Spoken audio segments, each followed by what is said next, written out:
Hello, fellow Star Wars fans. My name is Star Raptor. I'm so happy to do another recap of the High Republic. This time we're diving into the Insider short story for the beginning of Phase 3, and that is No Big Deal, written by Lydia Kang. This is Insider issue 222. So for a quick recap to catch you up on what's been happening in the High Republic. So Phase 3 takes place a year after the events of the fall of Starlight Beacon. So we have the Nihil, which are actually winning at this point. They have sectioned off their territory in the Outer Rim with this storm wall that has prevented people from getting in or out, and they've been very malicious on taking people down and pillaging the planets close to their reaches. So we pick up in the story with Joss and Pika Agren, who are legendary characters from the High Republic Phase 1. We've seen them in the first short story. We see them in the Starlight novel,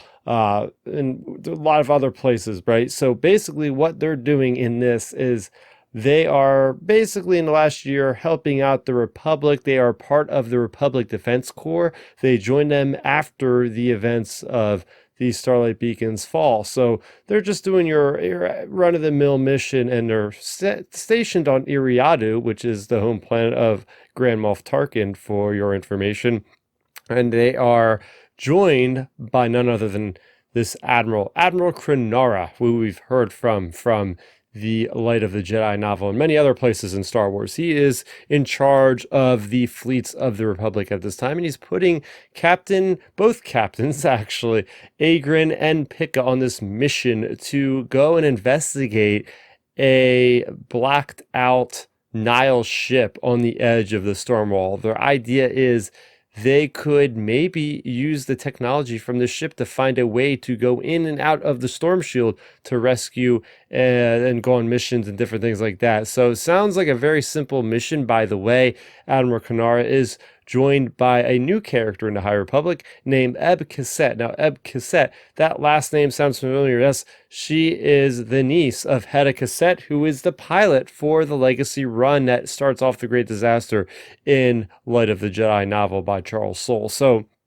got a cool connection there. But anyway, we get this big dramatic moment where Eb Cassette actually mentions that Pika is pregnant, very newly pregnant, catches on a few of the hints of her emotions and whatnot, and not even her husband Josh knows about it. He finds out then and there, and he is certainly not happy because he does not want to put his wife in danger that is now pregnant with her child going on this mission. Now, this mission shouldn't take long, maybe a day or two to get information off of the ship, because nobody was spotted on the ship when it was originally investigated. So they go on this mission, they get to the ship, and they get in proximity of it, and their controls start going haywire. They are on a long beam ship, by the way, that is called Aurora 3. Their nickname is Ari. And they are able to scramble a signal out to Eb Cassette to get reinforcements before their communications are completely jammed. And next thing you know, other Nihil ships jump in out of nowhere. And that is where we leave off on this great cliffhanger for No Big Deal. So I really did enjoy this story. So guys, I've mentioned before, Josh and Pika Agren are some of my favorite characters in the High Republic. I love the characters that don't have force capabilities, that aren't generals. They are just your average guy and girl that are just, trying to survive in the Republic at this point, trying to make a better galaxy. And the fact that you have this heightened bit of drama with Pika pregnant, it just adds a whole nother layer to this relationship, this story, where, oh my gosh, what's going to happen? Is she going to end up having this baby? Are they going to be behind the storm wall? Are they going to be, held prisoner behind in the occlusion zone? Because remember, this is part of Tales from the Occlusion Zone. So it would seem to me that Joss and Pika are going to be, hopefully, in my opinion, the main characters of these short stories, because I feel like there's a lot of potential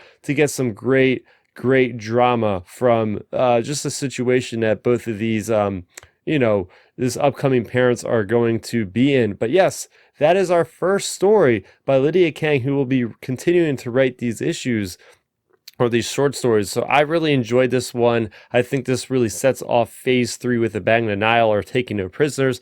they are on their winning side of things for once. So what'd you think of this story? Let me know in the comment section down below. For more on the High Republic, you're already in the right place. Guys, I have an entire playlist dedicated to recaps, reviews, and more on this very channel. So make sure you go ahead and show your support for this channel. All you got to do is simply subscribe to the channel, interact with some bunch of positive Star Wars folks on the channel, as I always have. And that's going to do it for me, Star Wars. Thank you so much for watching, and may the Force be with you always. For light and life. Thanks for checking out the video. Please hit that thumbs up symbol. It helps me know that I'm making content that you guys enjoy. And if you enjoyed this video, I also include 2 videos down below you guys should check out. And please consider subscribing to this channel. It helps support me, and it notifies you guys of when I get new videos up on the channel. You can also contact me on Twitter, Facebook, and Instagram at StarRaptor.